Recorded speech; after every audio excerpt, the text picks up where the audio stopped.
Okay, it's Sunday, which means against my better judgment, it's time to go to Reddit and see what we can find in this hive of scum and villainy. So I've been to the Overwatch University subreddit ahead of time and just scraped all the questions off the first couple pages, and we're going to answer them now with some footage of Dragon Ball FighterZ plays in the background, because it's a better game than Overwatch. And if you're wondering which side I'm on, just look for whichever side has Android 21. It'll be that one. Nobody likes Android 21 for some reason. Also, I'm sick, so I'm sorry if it sounds like I'm sick. So, first up is, why is double hit scan bad? And it's not really bad unless they're running double shield, which, to be honest with you, isn't as common as most people would have you believe that it is, because not a lot of people like playing meta heroes, usually. This has been the case in all points in time, when people were, saying that you had to have a Reinhardt. Not many people wanted to play Reinhardt, understandably so. When people were saying, oh, you've got to have an Orisa, not that many people were actually playing Orisa. People don't usually play what's meta. They do, sometimes, that's why it's the meta, but it's never as bad as people make it sound like it is, because at the end of the day, people like to play the heroes that they like to play, which is why people are still picking Genji. Right? Like, that's the thing. Now, if you're running double hit scan against double shield, then it's gonna be pretty hard, because none of the hit scan are, like, that good at breaking shields, and they have limited ways of circumnavigating the shield issue as well. Someone like, I think, Widow and Ashe can make do because they don't really need that much of an opening, and people go off and do stupid shit all the time, so you can, like, get picks on people anyway. So, like, they do better than, like, the others would, but, like, McCree, you know, he can break the barrier if he's allowed to be in a position where he can, like, roll fan, but then there's just another shield anyway, you know? So, it's really just an issue against double shield, which is not that much of an issue, and, like, for most people, and after the next PTR patch, you won't be playing against double shield anymore, so it really won't be an issue in the near future. So, yeah, don't worry about it too much, unless they're playing double shield, but you gotta worry about that for, like, 5 days or something, and then it'll be done. No problem. So, next up is, does switching the colors help? I mean, it depends on you, doesn't it? I'm colorblind, so I find changing the colors helps, because it makes it easier for me to see them, you know? So I go with, neon blue? As I don't know what the actual color is, I think that's what it was called, neon blue, and then lime green for the opponents. Those are just the colors that I find easiest to see, but I'm colorblind. I know most people like to go one of the blues and violet. That's not so good for me. The colors kind of blend together. But, like, as long as you can see the colors properly, it doesn't matter, right? Like, whatever works for you, buddy. Especially if you're colorblind, changing them is almost certainly going to help, because game developers are very bad at making their colors good for colorblind people, and they have this tendency of putting in colorblind modes that are supposed to help, but in reality they're actually just colorblind simulators rather than colorblind modes, because all they do is, like, put a fucking Instagram filter over it that's like, this is what it looks like if you're colorblind, which doesn't really help if you're colorblind. If you're designing a game, right, and you want to be conscientious to your colorblind consumers, just let me change the UI colors. That's it. Nothing else is necessary. If you have a color puzzle in the game, make sure it's not purely color-based.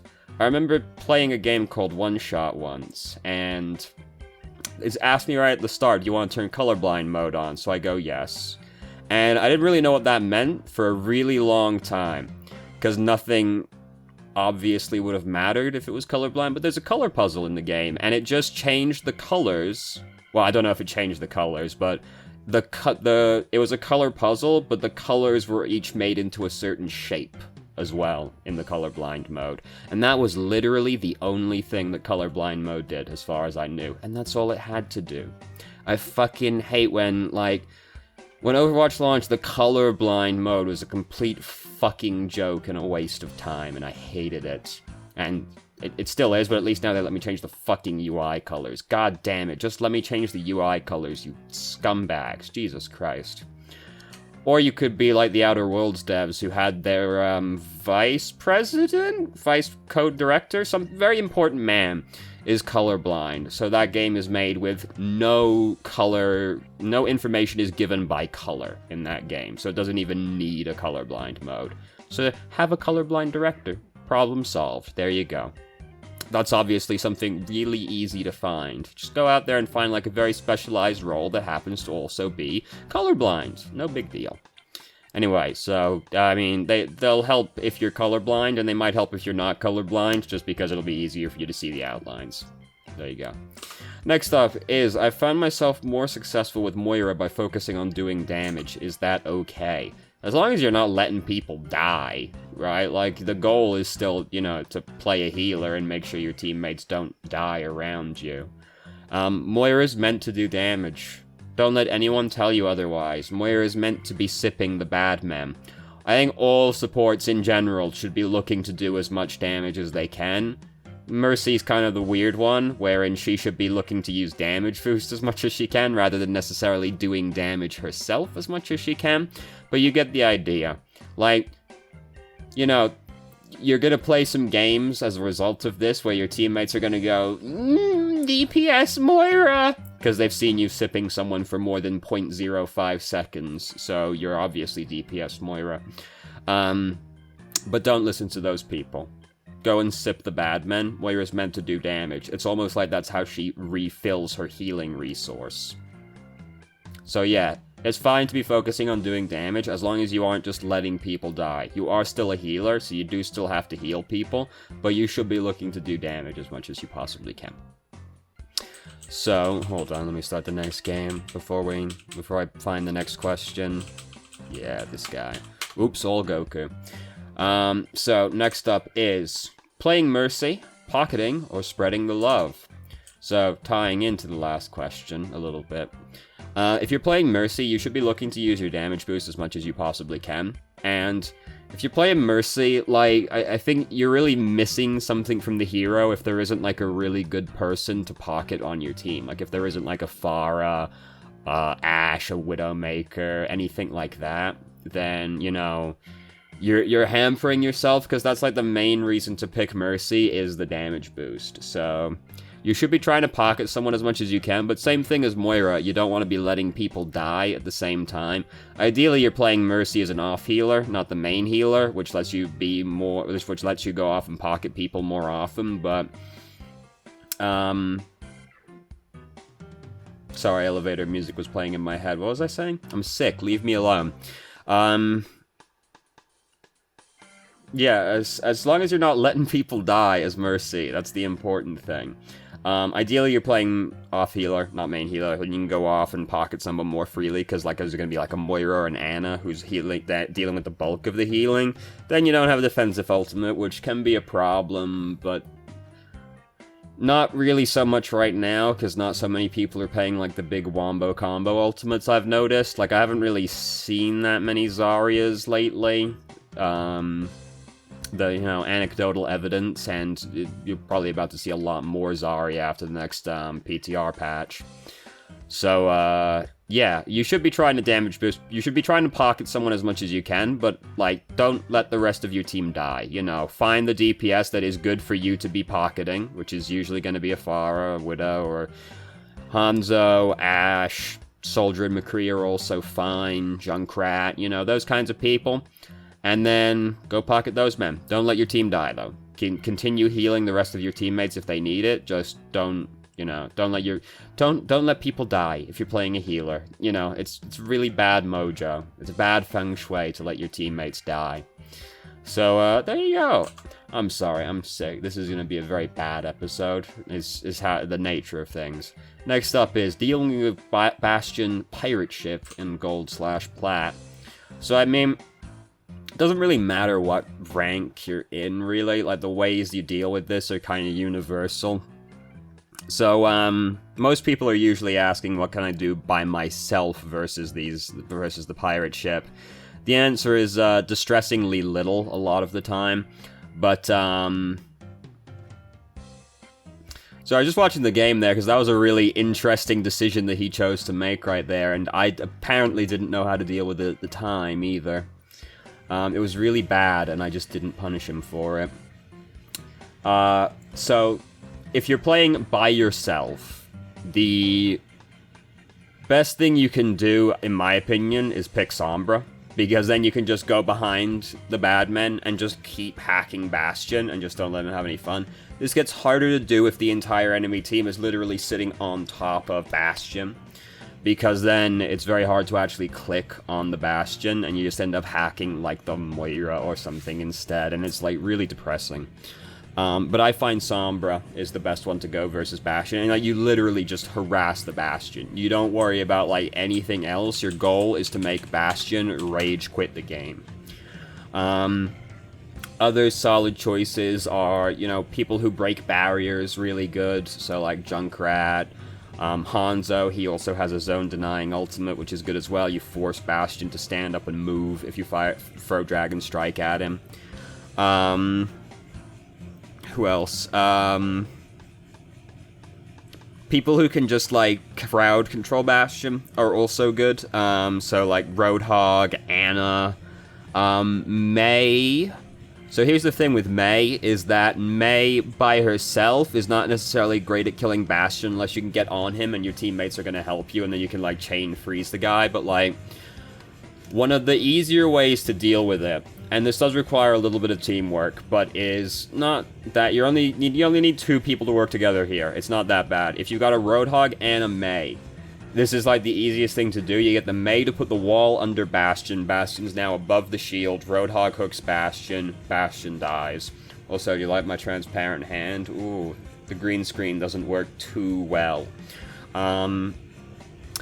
That's like the easiest way to deal with it. You only have to coordinate 2 people, so it's not that bad. People with zone denying ultimates are good because they'll make Bastion stand up, which is the opportunity for your teammates to go in and get on him. So Dragon Strike is one. Blizzard is one. Riptire can be one, but if they've got like a Baptiste, they don't have to worry about it.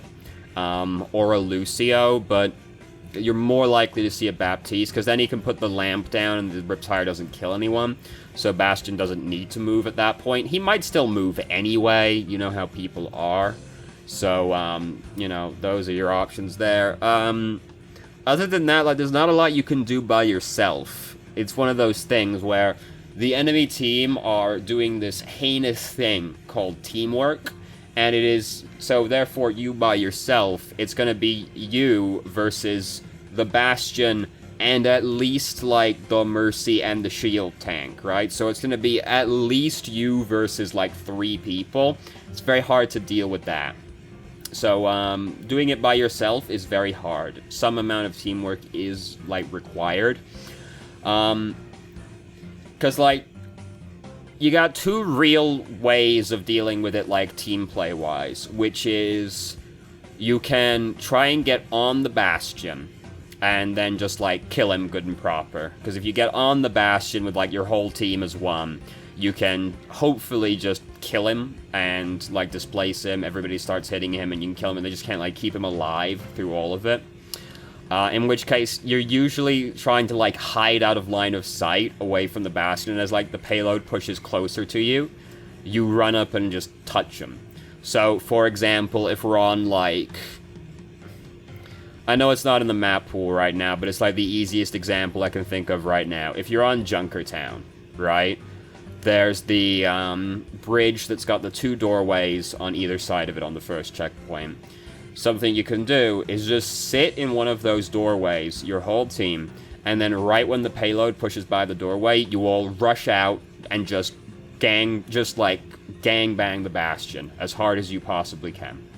And hopefully, you know, you get him. If they manage to keep him alive, he's gonna mow through all of you, and you're gonna be really upset about it.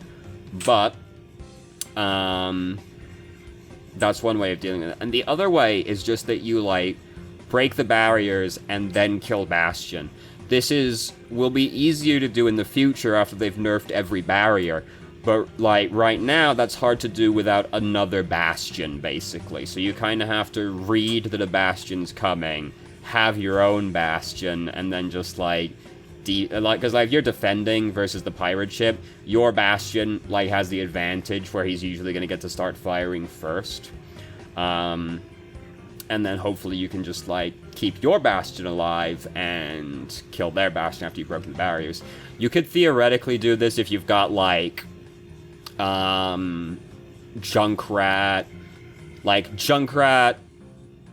Hanzo, and, well, Hanzo wouldn't be that good. Like, Junkrat, who else is good at breaking barriers? Like, Junkrat, fucking Soldier, whatever, you know. 2 shield-breaking DPS, leave me alone, I'm sick.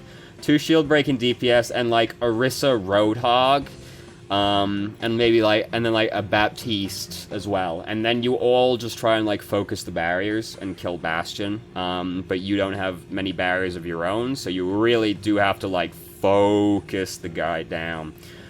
This, in my opinion, is harder to do than just jumping on the Bastion as 6 people and killing him, but, you know, both of these require teamwork, so it's going to be hard to get them to, like, go, basically. And, you know, by yourself, you have limited options. Again, my favorite, easily Sombra, not Symmetra, and you just hack the Bastion over and over again. Eventually, you get to build up Emp. All the shields are gone, Bastion's out of turret form. Hopefully your teammates have not all just been running into Bastion one by one, which is usually what happens. Because, you know, in Robert Downey Jr.'s magnum opus, Tropic Thunder, he gave us some very sage advice that people immediately forget as soon as they see a Bastion on the enemy team. The sage advice was never go full retard.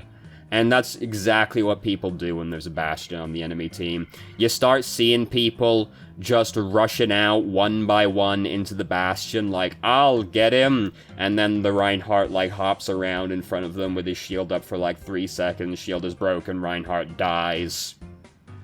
You know, then, like, Roadhog goes out like, I'll do it, don't worry, Reinhardt, I'll fight on in your absence. And then Roadhog feeds a fucking lot of ult charge. And then DPS, and then, like, the Genji goes, I'll get him, don't worry, this Bastion's gonna kill himself, no problem. So he runs up, and he deflects, and Bastion waves back at him, and then just shoots the Genji. You know how it goes. You've played Overwatch before. That's what usually happens, but those are pretty much, like, the best things you can do against Bastion. Like, if you can get, like, a Mei and a Roadhog to work together, that's easily the easiest way. Easily the easiest way, good sentence. That's the best way to do it, but, you know, you do have to have both of those people, and they have to actually work together, so, you know, sometimes that's hard. But that's by far the easiest thing you can do, because, like, oh, over the shield, hooked, dead, easy peasy. But, you know, good luck, people are bad.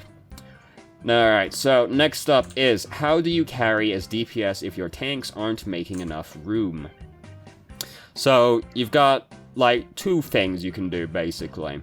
The first is just play around cover a lot more. Don't depend on your tanks at all, and just use cover. So, you know, if this is basically if you're playing people like Hanzo, Junkrat, Soldier, Ashe, you know, those kinds of people. The more, like, mid, long-range people, just play around cover more. That's, like, all you can do, really. And if you're playing a flanking DPS, you don't have to worry about it, obviously, because you were never depending on, like, shields anyway. You were kind of doing your own thing, so, like, Tracer, Genji, like, Doomfist. These people are not really that bothered if they have, like, a tank covering for them, because they're very independent DPS, so they can go and do their own stuff, and that's fine. And if you're not playing one of those DPS, you can consider changing to them, because if you're playing someone like Ashe, McCree, what have you, your 2 choices are play around cover more, or change to a DPS that doesn't care so much about cover. And that's basically it. Those are, like, your options, really. you know, outside of, like, trying to communicate with your tanks. But, I mean, if your tank doesn't know how to play tank, your tank doesn't know how to play tank, and there's limited things you can do about that. As we know, the Overwatch community is really accepting towards advice given to them in games. They absolutely love it, dude. They always respond really well, take it in their stride, and adjust their gameplay for the better. Always. So, but those are really your only two options. Like, this, it's pretty straightforward. You gotta use cover, and, like, you know, depending on the map, there's not always a lot of cover you can really use, so your only choice on some maps might end up being, like, change to a DPS that doesn't need a tank. And if you don't know how to play any of those DPS, and you're on a map that doesn't have a lot of cover, I'm sorry, GG. Yeah, so next, and the last question for this week. I know, it's a shorter week, leave me alone. When am I feeding the enemy healers? So, basically, like, there's two things to consider when you're feeding the enemy healers, and the first one is, am I gaining any ult charge? And secondarily, is this damage in any way likely to increase our chances of getting a pick, right? So, if you're playing Reinhardt or Moira, it's really easy to know if you're feeding the enemy team. Because you look and you go, is my ult charged? If your ult is charged, you should not use Fire Strike or the damage orb unless you are really sure that this damage is going to contribute in some way. Like, it's going to help kill a guy, right? If you're just throwing it at people in neutral while your ult's full, you're feeding the enemy healer's ult charge at that point. If you're playing someone like Hanzo, Junkrat, Torbjorn, you know, then you spamming into the choke point is basically always fine because you have a chance of just, like, randomly killing someone because you do a large amount of burst damage, right? So those people, it's pretty much always fine to just be, like, going town, spamming bullets into the enemy because it's likely to, well, it's not necessarily likely, but these heroes randomly kill people all the time, so it's basically always fine to do with them. If you're playing people like Roadhog, Soldier, like Mei, and you have full ult charge, and you're, like, spamming into the enemy team while your team is regrouping, you know, like, it's currently, like, you've got, like, 3 people out here, and you're waiting for 3 people to come out. Like, you spamming into the enemy team is not really contributing much, because there's no way we pick anybody right now. We're waiting for our team to regroup, and these people aren't that likely to randomly kill somebody, right? Like, so it takes a slightly more concerted effort from them to actually get a kill. So those are, like, the things to consider. Do I have my ult, and what's currently happening? Are we about to have a fight, or are we just, like, waiting for our team to regroup? And I guess there is a third thing, which is, like, what hero am I playing? Because, if you're playing someone like Junkrat or Hanzo, Torbjorn, you don't have to worry about it. You will randomly kill people by just spamming. So, go to town, spam it out, and see if you get lucky. And that's basically it. That's all the questions for this week. Shorter week, I'm sick, leave me alone. I'm sorry that, in general, uploads have been very inconsistent lately. I've had to go places a lot lately. I've been to the doctor frequently, not for the current illness, that's unrelated. I've had to go to the doctor and, like, get scans and shit. It's been a pain, so that's, like, taking up time. And now I'm sick, so, you know, life is hard. Hopefully, things will be more consistent in the near future. So now I gotta fill space. We're waiting for this game to end. So we know when Broly's coming out now. Dragon Ball Super Broly. He's coming out on December 5th. This is, I mean, good news. They released a trailer, like a full trailer for him, and he looks, like, fucking sick, dude. Bad news for me is I don't have a controller right now, so I can't actually, like, play Broly when he comes out, which is very upsetting. Also, when he comes out, the version update, the version of the game is going to change, and when the version changes, all of the previous replays become unplayable, so this is likely to be the last week we see fighters for a while, probably. Unfortunate. He looks sick, though. We're gonna watch the trailer. That's what we're gonna do. We'll wait for the game to end, and then we're gonna watch the trailer, because, I mean, the trailer looks good, dude.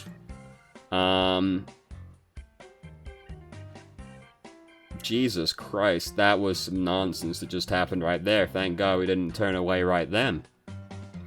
Bro, like, with Gogeta and Broly, the Arc System Works team, like, they really stepped up their production value a lot.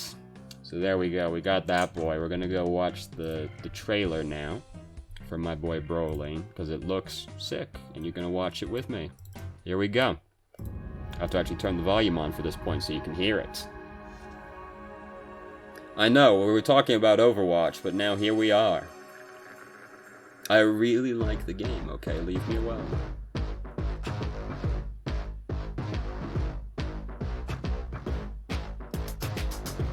It's a weird track to play as well, isn't it?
Oh, so good.